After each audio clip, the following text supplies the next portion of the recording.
안녕하세요. 알쓸맥자 민환쌤입니다. 한 주 잘 보내셨나요? 첫 곡은 더 클래식의 여우야 듣고 왔고요. 저희 그 여행 다녀왔어요. 브루어리 투어 다녀왔고요. 첫 번째 브루어리 투어를 3월 11일에 토요일 날 다녀왔습니다. 플래티넘 브루어리인데 예산 공장에 다녀왔어요. 이전을 하고 있잖아요. 그리고 또 하나는 평택 에 있는 BH 브루어리 다녀왔습니다. 아침 7시 반에 잠실역에서 잠실이 아니죠. 종합운동장역에서 출발을 해서 서울에 도착하니까 5시더라고요. 너무너무 해피하게 다녀왔고요. 플래티넘 공장은 와 진짜 어마어마하더라고요. 예전에 증평 공장 처음에 갔을 때도 와 크다. 와 우리나라 크래프트 우리나라 수제 맥주 치고 이렇게 크네 했었는데 요번에 가서 본 거는 그냥 우아 소리밖에 안 나오더라고요. 웬만한 대기업 맥주 공장보다 더 크고 더 최신식이고 더 깨끗한 그런 시설이고요. 독일 브라우콘을 썼더라고요. 돈 어마무시하게 들였어요. 웬만한 국내 대기업이 아니고 그냥 국내를 씹어 먹을 정도의 규모와 환경, 시설을 갖추고 있어서 굉장히 놀랬습니다. 개인적으로 갔었으면은 좀 이렇게 구동하는 것도 좀 견학하고 그러고 싶은데 모든 게 전자동이라고 하니까 뭐 CIP까지 모든 게 전자동이라고 하니까 한번 양조할 때 견학 가면은 너무 재밌을 것 같아요. 예산 공장 굉장히 좋았고 갔었을 때 굉장히 토요일이니까 쉬는 날이시거든요. 그런데 출근해 주셔서 환대해 주시고 뭐 간식하고 또 맥주도 준비해 주시고 보통 이제 뭐 가장 재밌는 부분이 이제 발효조에 바로 있는 맥주를 마셨을 때 이제 가장 재밌어 하시더라고요. 저희 같은 양조자야 뭐 툭하면 있는 일인데 일반 분들은 그러실 일이 없잖아요. 이제 이번에 플래티넘에서는 처음엔 안 된다고 하셨는데 발효조에서 A를 또 바로 꺼내주셔서 마셨던 경험도 있습니다. 하여튼 굉장히 맛있게 먹었고 설명도 잘 해주셔서 플래티넘에 대해서 좀 더 알 수 있는 그런 시간이었던 것 같아요. 그리고 갔던 곳이 이제 평택에 있는 BH 브루어리였어요. BH의 뜻이 뭐냐고 제가 요번에 진짜 물어봤습니다. 계속 모르겠는 거예요. BH 무슨 뜻이지? 무슨 뜻이지? 블루하우스? BH의 뜻을 알아냈습니다. BH는 밸런스 앤 하모니라고 별로 크게 의미 없는 그런 어떤 이름이었고요. BH는 정말 플래티넘과 반대로 굉장히 소규모, 진짜 소규모 브루어리였습니다. 독립맥주 공장이 저는 이거보다 더 작은 데가 있겠어 했는데 우리 BH 브루어리가 독립맥주 공장보다 더 작더라. 그러니까 양조 공간은 좀 더 넓었는데 시설이나 이런 것들은 더 작았고 독립공장 생산 규모의 반 정도인 것 같아요. 하여튼 이제 보면서 진짜 양조사의 손길이 묻어난 맥주구나라는 생각을 했고 거기서도 평택 에일이랑 라거 많이 마셨고요. 뭐 저희 뭐 돈 주고 사서 먹어도 되는데 너무 맥주를 많이 제공해 주셔서 너무 감사하게 잘 먹었고 또 갈 때 또 맥주를 너무 많이 챙겨 주셔가지고 브루어리 들어갈 때는 빈손이었는데 나올 때는 정말 양손 가득 맥주가 있었다는 이런 경험이 엄청 중요해요. 왜냐하면 우리가 그냥 편의점에서 사 먹다가 바틀샵에서 맥주를 사 먹을 때는 맥주일 뿐이잖아요. 이게 누가 만들었는지 어디서 만들었는지 잘 모르거든요. 이게 단순히 향미나 이런 것만 갖고 평가를 하는데 실제 그 맥주가 만들어진 그 공간에 가면 사람이 있고 지역이 있고 또 문화가 있거든요. 맥주는 사람이 만드는 거고 그 지역에 있는 또 문화에 의해서 성장하는 것이기 때문에 가서 그걸 한번 경험하게 되면 그 맥주를 다른 공간에서 봤었을 때 뭐 집 앞에 편의점이라든지 아니면 다른 바틀샵이라든지 펍에서 봤었을 때 감회가 남다릅니다. 내가 실제 가서 본 그런 곳에 만들어졌다는 게 연상이 되고 또 그런 것들이 좀 더 그 맥주를 알고 좋아하게 만들게 되는 거죠. 이게 하나의 이제 맥주 문화가 되는 거예요.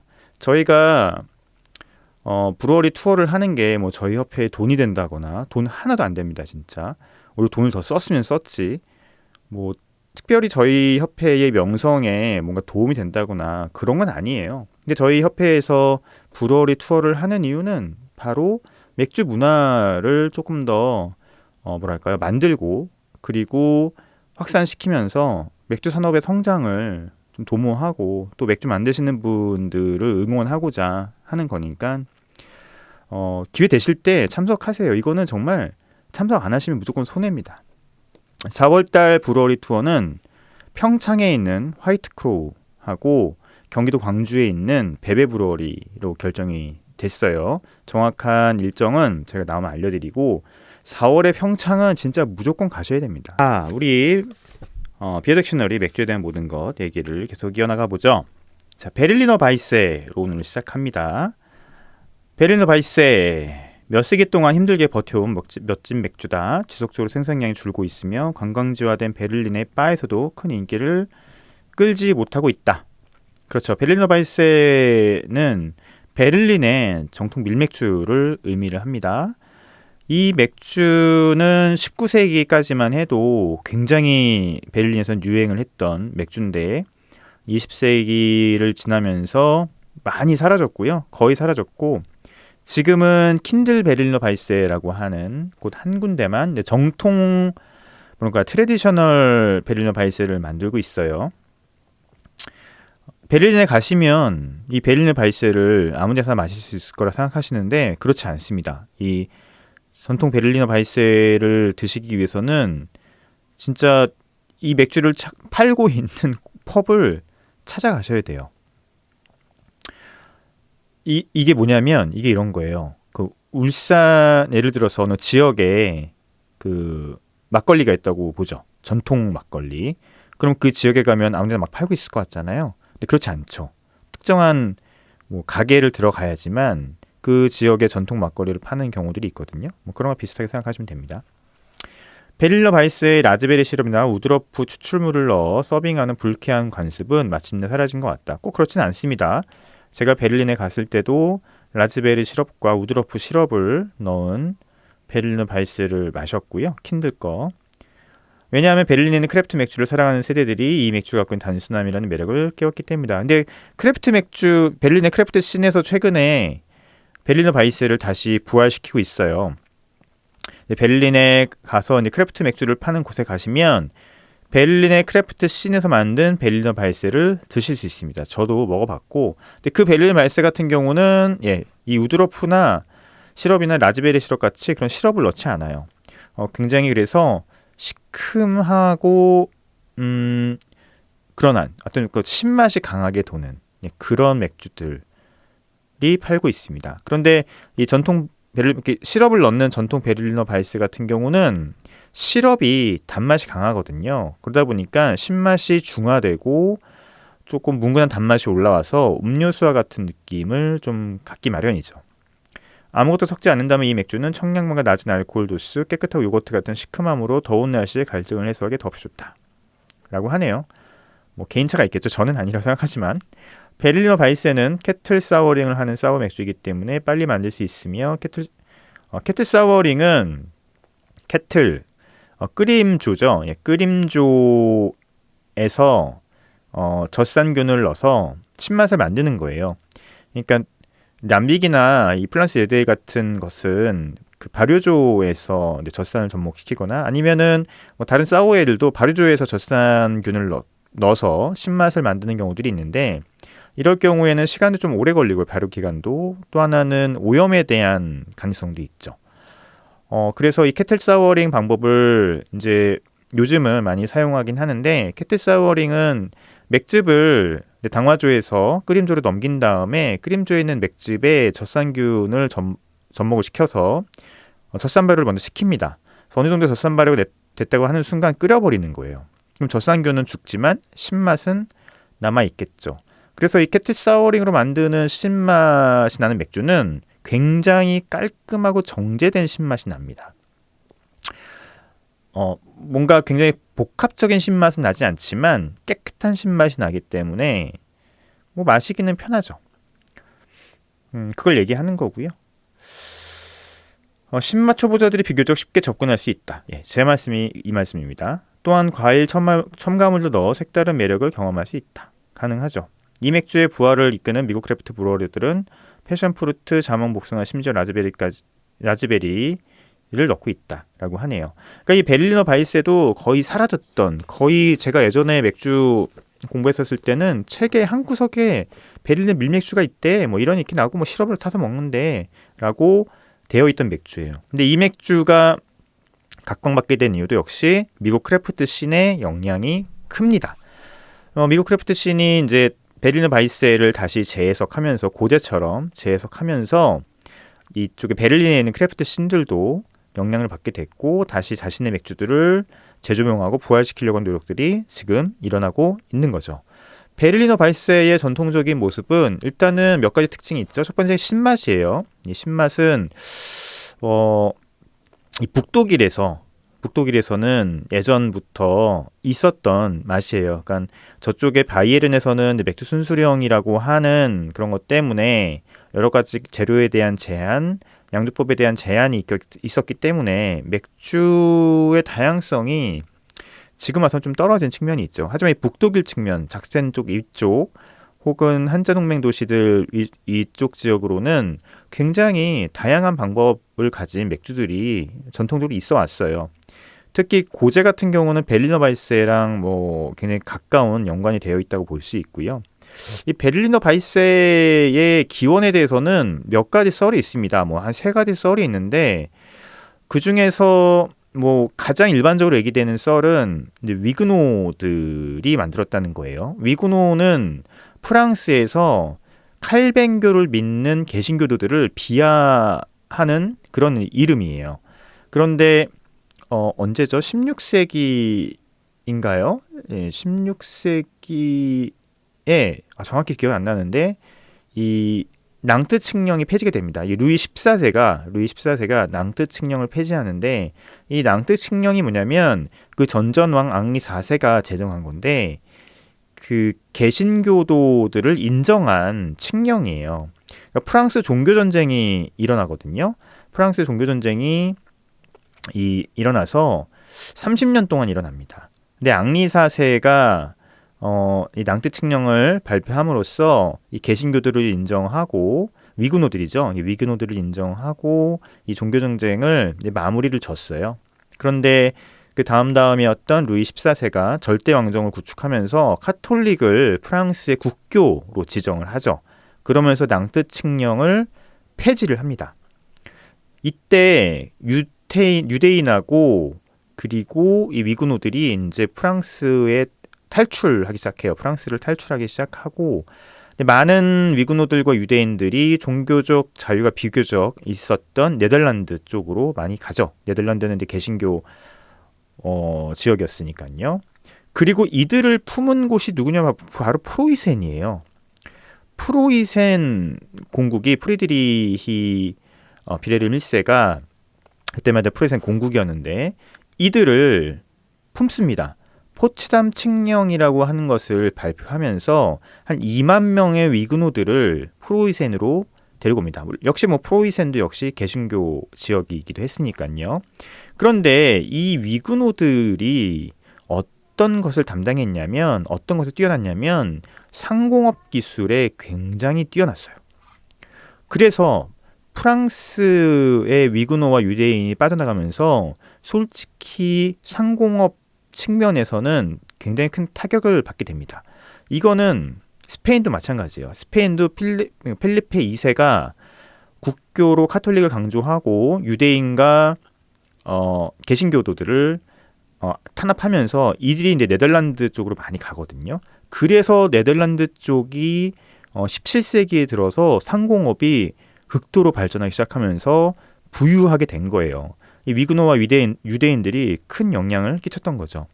역시 이 프로이센의 수도가 베를린이었잖아요. 이때 포츠담은 그 옆에 베를린 옆에 있는 도시이긴 하지만 그쪽에 칙령을 발표하면서 2만 명을 받아들이게 되고, 이 위그노들이 베를린에 오면서 이 프로이센의 상공업을 크게 발전시킵니다. 그리고 아마 이 위구노들이 이 베를리너 바이스를 만들지 않았느냐라고 하는 게 이제 한 가지 썰이고 가장 유력하게 얘기하는 썰이죠. 왜냐하면 이렇게 뭐 지금은 뭐 캐틀 사워링을 한다든지 뭐 여러 가지 방법에서 신맛을 만들어내지만 그 당시에 이들이 만들었던 맥주의 특성들이 저쪽에 프랑스 쪽에 있었던 비에르드가르드나 아니면은 뭐 벨기에 쪽의 맥주의 특성들하고 굉장히 유사한 면이 많아요. 그래서 위그노들이 만들었다고 하는 썰이 좀 있고요. 그래서 베를리너 바이스는 그때부터 시작을 했고 나폴레옹이 베를린을 침략했을 때는 이 베를리너 바이스를 보고 북독일의 샴페인이다 뭐 이런 식으로 극찬을 했다고 하는 이야기도 있습니다. 근데 19세기까지 이 맥주가 굉장히 크게 유행을 했어요. 베를린에서 알코올 도수도 낮았고 2에서 3도 정도 되고요. 그리고 아까 이제 여기서는 신맛을 굉장히 강조했는데 그 당시에 자연 발효로 만들어지는 이 베를리너 바이스는 그냥 맛이 굉장히 힘들었다고 해요. 그래서 블렌딩이 들어갔고 그 블렌딩 중에서 하나가 이제 시럽을 타먹는 혹은 허브를 타먹는 그런 것들이 이 맥주 좀 더 이 맥주의 음용성을 높이기 위한 기술이었기 때문에 많이 그런 문화들이 이제 이어졌고요.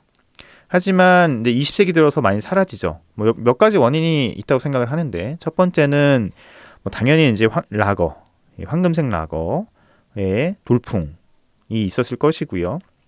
또 하나는 이제 독일 제국이 되면서 이 바이에른의 맥주 순수령이 제국법으로 승격이 되거든요. 그러면서 이제 이 맥주 순수령을 따르지 않는 뭐 고제나 이 베를리너 바이스들 같은 경우는 아마 그런 문화들이 많이 사라지지 않았겠느냐 생각도 들고 마지막으로 2차 세계 대전도 있어요. 아까 얘기했던 베를리너 킨들 바이스 같은 경우도 1800년대에 세워졌는데 2차 세계 대전을 거치면서 완전히 파괴됐다가 다시 부활을 한 그런 양조장이거든요. 그래서 2차 세계 대전 당시에 독일이 완전히 뭐 부서지게 되면서 양조장도 싹 날아갑니다. 그때 굉장히 많은 양조장들이 사라졌어요. 그리고 새로 생긴 양조장들도 결국은 20세기의 맥주, 뭐 21세기 맥주도 할 수 있지만 이 황금색 라거를 많이 만들기 시작했고요. 이 베를리너 킨들도 역시 베를리너 킨들 필스너를 만들면서 이제 생존을 도모합니다. 하지만 이 베를리너 킨들 같은 경우는 베를리너 킨들 바이세, 이 베를리너 바이세의 끈을 놓지 않았죠. 하지만 뭐 크게 인기가 없이 거의 사라지다시피 했고요. 하지만 아까 말씀드렸듯이 미국 크래프트 씬의 영향으로 인해서 재조명을 받게 됐고 독일 크래프트 씬도 역시 자신들의 전통 맥주인 베를리너 바이스를 재해석하면서 요즘 한참 만들고 있죠. 독일에 가시면 크래프트 씬에 가시면은 재해석된 크래프트 베를리너 바이스를 드실 수 있고 약간 정통 펍에 가시면 이 킨들 베를리너 바이스를 드실 수 있는데요. 이 킨들 베를리너 바이스 특히 라즈베리실 우드로프 시럽을 섞은 것은 그냥 음료수 같아요. 잔도 굉장히 넓은 잔이 나오고 여름에는 얼음까지 섞어주고요. 빨대까지 나옵니다. 빨대로 빨아먹으라는 얘기죠. 그러니까 요즘 같은 그러니까 뭐 독일의 맥주 문화에서는 굉장히 이다나 같은 느낌이 있고 마시면 음료수 같은 느낌도 듭니다. 라즈베리 시럽은 뭐 다들 아실 거고요. 근데 우드로프 시럽은 뭐냐면 약간 초록색인데 비누 같은 향이 좀 나요. 그래서 굉장히 인공적인 비누 같은 향이 나서 솔직히 음용성은 그렇게 튀어나온지 모르겠다 라는 생각이 듭니다. 베를리너 바이스 갖고서는 많이 얘기했네요. 아니 벌써 이렇게 많이 시간이 지났나요? 큰일 났네. 하나 했는데 죄송합니다. 자, 베스트 비포 상미기한. 이 얘기는 좀 해야죠. 그죠? 많은 나라에서 맥주는 상미기한이 요구되지만 생각 등에 적용되는 유통기한과는 의미가 다르다. 그렇습니다. 맥주는 본질적으로 균해에서 발생되는 부패에 강하기 때문에 기한이 지난 맥주를 마신다고 배탈이 나지 않습니다. 이렇게 얘기하고 있는데 맞는 얘기고요. 뭐 맥주에는 알코올이 있고 pH도 뭐 4.4 이렇게 되기 때문에 균에 강하죠. 하지만 노출되어 있는 맥주는 안 됩니다. 노출되어 있는 맥주는 뭐 초산균에 당연히 오염이 될 수 있고요. 여기서 얘기하는 건 뭐냐면 이제 밀봉이 된 맥주를 얘기를 하는 거예요. 그래서 완벽하게 밀봉이 된 맥주는 그 안에 숙성에 의해서 일어나는 변화는 있을 수 있겠지만 외부 균에 대한 오염은 없다라고 보는 게 맞습니다. 그래서 제가 몇 번 얘기해드렸지만 뭐 맥주를 뭐 몇 년 둔다고 해서 식초 됐겠네. 아니죠. 이건 기본적인 그 미생물을 모르셔서 하는 말씀이고요. 식초를 만드는 초산균은 호기성균이기 때문에 산소가 있어야지만 발효를 진행해요. 그 식초 발효를 진행하거든요. 맥주나 와인이 식초, 근데 와인으로 식초 만들잖아요. 와인이 식초가 되기 위해서는 공기 중에 외부에 노출을 시켜놓죠. 이렇게 꽉 막혀 있는 술은 초산균 영향을 받지 않기 때문에 그렇게 식초로 변할 일이 없습니다. 맥주에서 상미기한이란 그 기한을 넘어가면 맥주의 향과 풍미, 텍스처 그리고 다른 것들이 약해지기 때문에 더 이상 그 최상의 상태를 즐길 수 없다고 브루어가 생각하는 날짜입니다. 이게 정답이에요. 이게 맥주의 상미기한에 대한 정의입니다. 브루어가 정하는 거예요. 자기 맥주에 대한 상미기한을. 브루어가 자기 맥주에 대해서 어떤 기간을 넘어가면 이 맥주의 향미나 여러 가지 특징들이 내가 생각하는 최상의 퍼포먼스를 못 낸다. 그 기한이 여기까지다 라고 정하는 게 상미기한이에요. 그래서 꼭 상미기한, 맥주 상미기한 1년이냐? 아니에요. 3개월이 될 수도 있고요. 6개월이 될 수도 있고요. 1년이 될 수도 있고요. 2년이 될 수도 있고요. 10년이 될 수 있고요. 30년도 될 수 있어요. 람빅 같은 경우, 전통 람빅 같은 경우는 25년까지 상미기한을 두곤 하잖아요. 뭐 일반 맥주는 뭐 1년을 두기도 하고 필터링이 되지 않은 외부 유통되는 맥주는 뭐 6개월이 되기도 합니다. 예를 들어서 바이스비어 같은 경우, 생맥주 같은 경우는 뭐 9개월 잡는 것들도 있어요. 그래서 상미기한이 다 다릅니다.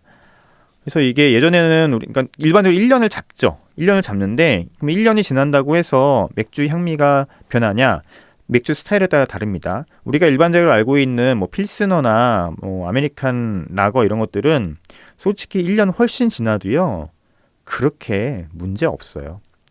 그런데 이제 뭐 여러 가지 효모가 좀 들어가 있다거나 아니면은 호비나 뭐 몰트 향이 굉장히 짙은 맥주들 같은 경우는 시간이 지나면 지날수록 그 향미들이 좀 더 옅어지죠. 그게 숙성이죠. 그게 숙성의 힘이고요. 그래서 숙성이라고 함은 일반적으로 품질과 향미가 나빠지는 것을 의미한다. 제가 몇 번 말씀드렸죠.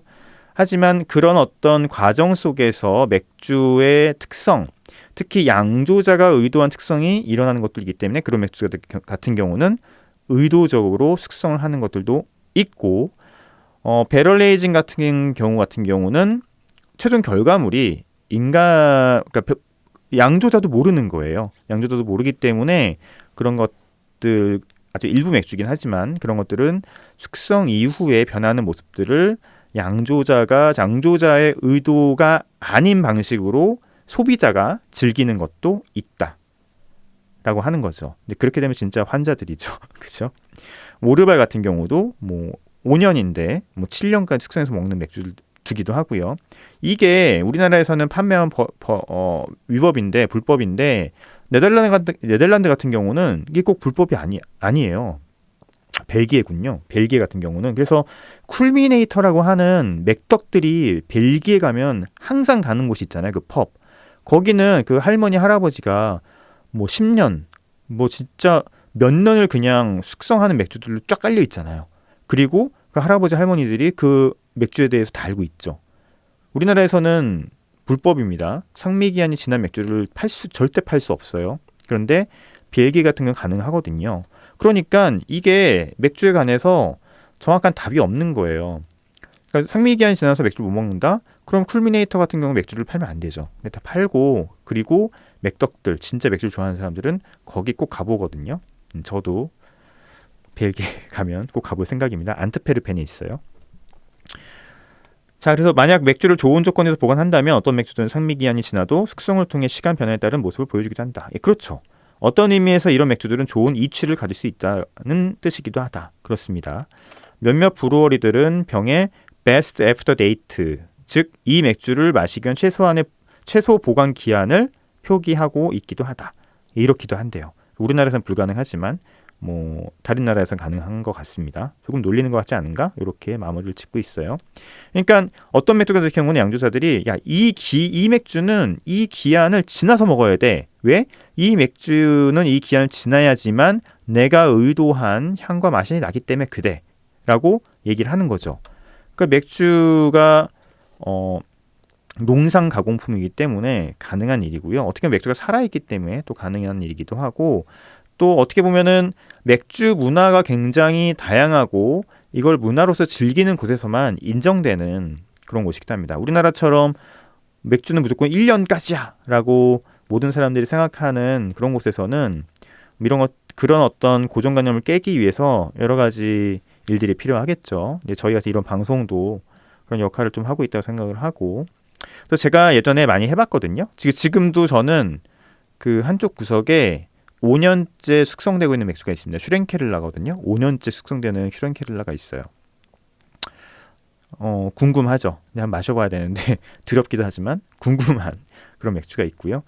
그리고 뭐 3년 지난 메르첸 이런 것도 마셔봤어요. 근데 문제가 있어요. 3년 지난 메르첸 같은 경우는 확실히 맛이 없더라고요. 그러니까 숙성이 된다고 해서 뭐 좋은 건 아니에요. 일반적으로 나빠집니다. 대부분 나빠진다고 생각하시면 될 것 같아요. 그래서 와인 같은 경우도 장기 숙성용 와인을 따로 만들죠. 탄닌이 높고 향이 강하고 알코올이 높은 맥주들을 만들어서 뭐 10년, 20년을 버텨주는 와인들을 일부러 만들기도 하고 가격이 높기도 하죠. 맥주에서도 최근에는 그런 모습들을 충분히 보실 수 있습니다.